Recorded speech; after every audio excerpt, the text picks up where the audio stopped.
Hey everybody, welcome back. Today we're going to do the last issue of Geiger by Image Comics, issue number 6 by Jeff Johns and Gary Frank.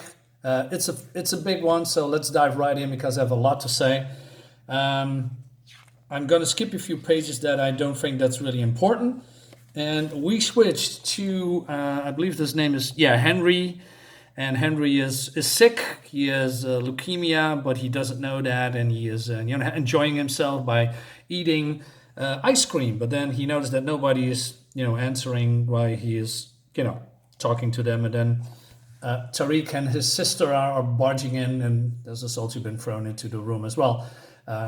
And his sister Haley is all in panic, and she says that. Well, she's basically apologizing because she didn't know, and Henry says, "No, what? I mean," and she says, "You've been sick, Henry. You're sick, and these people, they want you let the sick stay here. Basically, those people that they are here, they want to, give him a how do you say, a peaceful death because he cannot be saved, right?" And then Henry starts to cry. He says, "I don't understand. I don't want to be sick." And then Tariq turns around and he says, "I was sick too." He says that I was sick and I was scared, but I had people that helped me. You have people that are going to help you too, okay? And he says, "Okay," and crying, the soldier's coming. And then Henry, all in panic, he says, "Am I going to die like Mom?" And Tariq says, "I'm not going to let that happen to you or your sisters. I'm here for you." It's nice touch moments. I like that, but there's a but coming back maybe at the end of the book. So stay with me, guys. Anyway, so they're gonna escape, and they want to escape, and the soldiers are trying to, stop them. Not sure why. I mean, why didn't you let them go? Yeah, I know why they let them. They want to let him stay because they want Geiger. Don't think they really care about the kids, I think. So. So Barney, the dog, is defending the kids and Geiger, and we see also Tariq here coming through the wall, and this is a thick wall, and I didn't know that he has super strength, and I mean this is the first time that I've seen him display that. Okay, so he defeats the soldiers, and Haley says, "Where do we go now?" And then this young boy says, I can show you." And Haley says, "Why are you helping us?" And he shows them the door to the outside, to the hangar. And he says, "I don't know. Just we don't like the rules. We don't all like the rules here." And Tariq opens the door and he says, "Okay, stay behind me." And he is getting punched back by, yes, it's none other than Junkyard Joe, who's, I believe, a robot from the 60s. I love the design. It's just, I mean, very simple. He is just to have an army clothes on, but then he's a robot. He doesn't need a suit, but it's very cool. So Tariq is shocked and he says, "Who is that?" And the kids say, "Hey, it's Junkyard Joe." He says, "From the comic strip?" "No, the cartoon." So Tariq powers up into Geiger, and I'm calling Geiger in superhuman form, and he attacks the robot, and he punches him, and the robot is way too strong.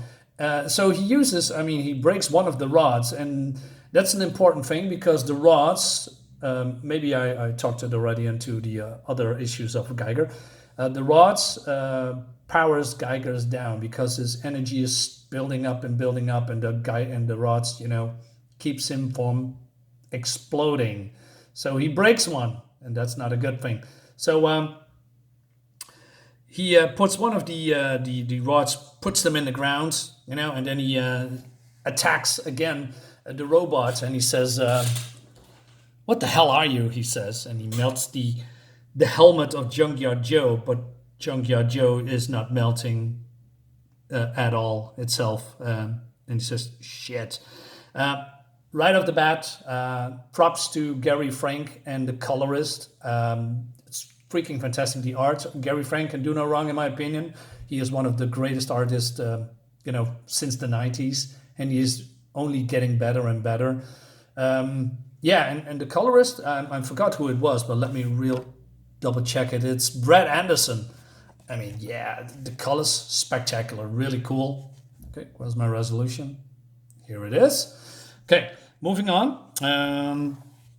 So I also like the fact that coming back a little bit that later. So Junkyard Joe, punches Geiger so hard that he is being thrown into this very explosive vats and truck, and there is an explosion, and now the perimeter is breached and everything is open and there's radiation at the outside pouring in. So people are fleeing inside. And what I wanted to trying to say is that I love that Junkyard Joe is not a, how do you say, hyper advanced robot. He's just an old school design robot from the 60s and he's still working. And yeah, I love that. Geiger is still alive. I mean, I don't know how. I mean, he's not, as far as I know, invulnerable to explosions. Maybe it has something to do with his current radiation powers. I don't know. It's not really well explained. He's just surviving. So we get also a warning. Hangar has been breached, like I told you. And Hades says the dampening rod. That robot broke one. If Tariq doesn't get this one back, he explode. And so Tariq finds out that the robot absorbs his powers, and then he's getting punched in the nose. But then the little boy, the blonde boy, comes out of the bunker, exposing himself to radiation because he doesn't have a suit. And so the kid says, "What are you doing here? Go back." And she says, "No, you need help because the rod has been planted in the ground and they can get it out." So he helps them. Meanwhile, Tariq says, or Geiger says, "What's the deal, Joe? Why won't you melt, damn it? You nuclear power too? That makes us brothers. No need to fight." And then they have the rod, and then Joe does a Terminator thing. I mean, not really a Terminator thing, but it looks like a Terminator, and he shoots these small rockets, and the kids are being hit by the explosion, and then Tariq said no. What happens next, as you can see here? First Junkyard Joe pushes him aside, and Tariq gets his rod, and he says, "Stay away from my kids." Don't like the sentence at all, but okay, good. Let's move on. This looks freaking fantastic. It looks amazing. The robot goes to the kids, probably wants to kill them. But then Tariq goes in nuclear mode almost, and he defeats Joe by, stabbing him with the power rod. And Joe powers down, or is, dead, or how do you say, executed? I don't know. Probably is being terminated. But we also see a flashback, and I believe this is in the memory banks of Joe. Joe gets his own series, by the way, so I'm gonna check that out if Gary Franks is involved and Geoff Johns as well. But then something happens. Tariq screams because his power is now going haywire. The rods are broken. He cannot stop it. And he says to the kids, "Get away, damn it, far away." And he tries to, power him down by taking the broken rod. And then he, oh man, it's going to be painful. He stabs himself, but then the rod breaks and he is, his powers are going crazy. And he's telling the kids, shouting, "I told you to stay away." Okay. So we know what's coming, right? But then the writers did a switcheroo, something or somewhat. The next thing that happens on this page here, I really, really, really don't like. But I'm going to tell you about it, and I'm going to show you. So what happens?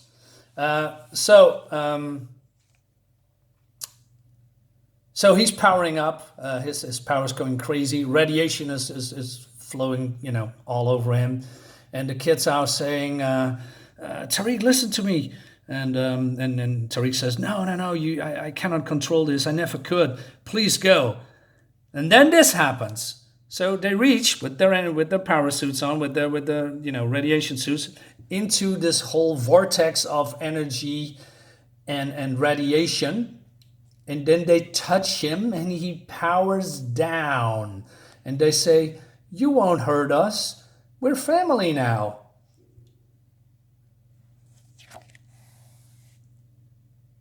We're here for you too. So you telling me that this guy who cannot control his powers, I mean, that's not how it works, because his power rods are broken, is now being saved and can control his power because of the power of friendship? Really? That's no. That's not gonna fly. That's not gonna fly at all. I don't buy that. And not only that, I mean, if his radiation is so hot and is so dangerous, I'm not expert on power suits or radiation suits, but I guess if somebody is, putting his hands into this vortex of radiation, your hands will be melting off like a wet candle. Jesus Christ. Okay. This is bullshit right here. This is bullshit. So, okay, so everybody's happy. The dog is happy. This boy is happy, and he's gonna bleed from his eye because he's outside of the bunker, and he's been exposed to radiation, and the soldiers pull him in. So Geiger goes into the car with the kids and the dog, and then we see that the king of Vegas finally found him, and he's there with the other criminal bosses. And Tariq says, "Oh man, the king, he's here." So he goes outside, and the king says, "Wait, oh, it's a challenge. Yes, a challenge for the king's honor." And then he, sends one of his goons. He says, "Hazmat, I appoint you the nuclear knight to fight for in my glory." And, that's exactly what he's going to do. So this guy, goes into the car while Tariq is walking towards them, and he says, "Fight for glory," says the king of Vegas. But then Tariq is powering up again. And I love this shot, by the way. It looks really good. And he says, for the Camelot, for me. And then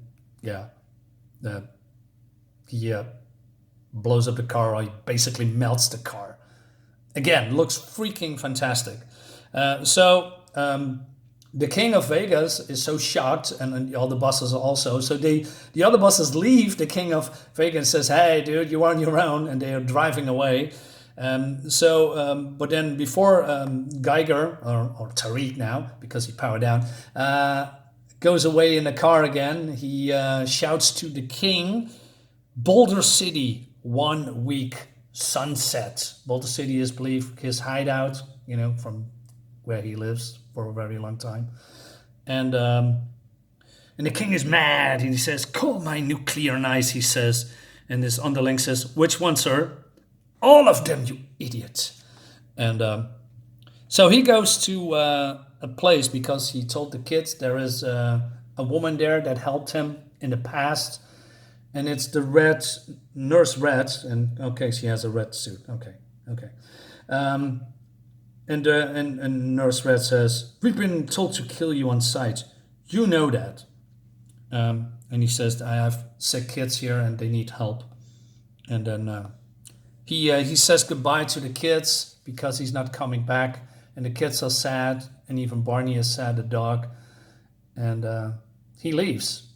But he also says some things about, that he loves them or something like that, and he misses them. Well, that's not what he says, but that's probably what's going to happen here. Anyway, moving on. So we go to Boulder City, and oh, by the way, I totally forgot.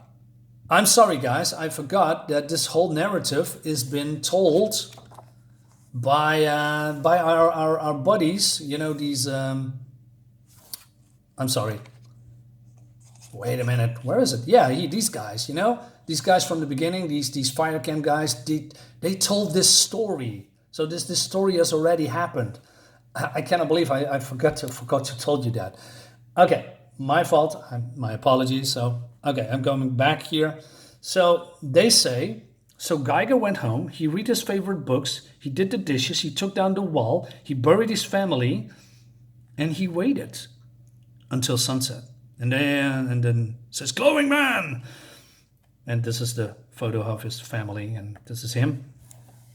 And he says, we are here as requested. Fool. Your head is mine, says the king of Vegas. And then Geiger says, there's nothing here you can hurt, none anymore. And he burns the photo of his family. And then he powers up and he says, wait, what he's up to? Oh no, retreat. And then it's all too late. And Geiger opened his heart, says it. And then we see a double splash page of this. And he found peace. So he blew himself up. And we see a beautiful looking explosion. And we see also Dog Barney looking at the explosion. It's really sad. Fantastic. This looks great. So campfire guys, conclude the story and they say, and it all happened right here on the spot? Sure it did, says the other one. And he says that Tariq Geiger and all the others became a legend. A story about the lengths of a man went to protect his family. And it's also the end of the king, the end of Boulder City. And then the other one says, and the end of Geiger? Well, the end of Geiger himself. And then we see a small little glow here. And he says, no, Geiger's story was only beginning. So I assume he is still alive then, I guess.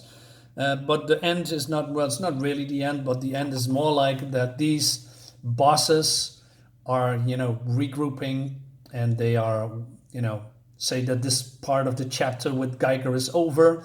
And now that the king of Vegas is dead, they can focus on other things like claiming lands. They want the West and the military wants to Tariq Geiger, but, Tariq is not here anymore. And they're going to make a deal with the president and, and they talk about, about the future. And that's basically it. And that brings us to the... I'm going to show you then. That's it. So it's going to be continued probably in volume 2. And that's the end of Geiger. Volume 1. So overall, is it good? I like Geiger. I like Geiger a lot. But I think I like Geiger more because of the Jeff Jones, because of Gary Frank and the beautiful colors. I like the premise. I like that there is a glowing man, a radioactive man. The problem is, what I mentioned before, is the whole switcheroo with the power of friendship thing stuff here. Like I told you, it's really bullshit. I don't buy that at all. And because now he can somewhat contain his powers, it's bullshit. Second of all, I don't like the plot with the kids. I know why they throw it in there because, they have to some kind of a humane thing in there. But the problem with Geiger, with this book, and it reminds me of what happens in the comic Noctera that I also review. The main hero is barely in the book. When the first couple of issues, he's probably 2, 3 pages, 4 pages in, maybe a little bit 50-50, but he doesn't do anything. And what I mean with that, he has a real protagonist. What I'm saying, not protagonist, but a real enemy. Yes, he has the king of Vegas that wants to kill him and all the other bosses, but Geiger is basically, he's too overpowered. There is no threat. And so when someone is overpowered and cannot be hurt in some way, they need to throw another element in there to drive the story forward, which is the kids. And like I said, I don't care about the kids. I don't care about the story. There were some heart-touching and heartfelt moments and that I really felt for the kid that has leukemia, etc. But when they talk about, when Geiger says, good, stay away from my kids. What's here, like here. And they talk about that they are a family. Again, I know why they do it, but I don't feel the connection between the kids and Geiger. It's been displayed here, but somehow, it could be me, it just could be me, man. It's just, my interpretation. I don't think there is a whole family connection here. Maybe other people has another opinion about that, but for me, no, not really. And then the only protagonist that poses a real threat to Geiger is Junkyard Joe. And he is here at the very last issue. So yeah, okay. What I wish is that he met Joe before. Joe kicks his ass. Geiger retreats somehow, and then he comes back with a plan to defeat Joe. Something like that. I don't know. I must say the story is good too. It works. It's okay. I like how it all ended somehow, but I'm not very convinced that this is the story that should have been told. I think that Geiger should be more in the front. I mean, it's his book, his name, but it feels like he is part of a story instead of the focus of the story. Because the story goes more towards the kids and everything around him with the bosses of Las Vegas and all of other guys that want something from him, you know. Just like in Noctera, when the main protagonist has been pushed aside and all these other characters comes in front, and they do it exactly here. I mean, it's been less here than in Geiger, but you know what I mean. What I like is the campfire guys. I like that the fact that it's been told in a campfire story way with a boogeyman like Geiger. So yeah, it's a good book, but it has some problems. That's my opinion, guys. I hope you liked the video. It was a fun one. Have a great weekend. I'll see you next time. Bye-bye.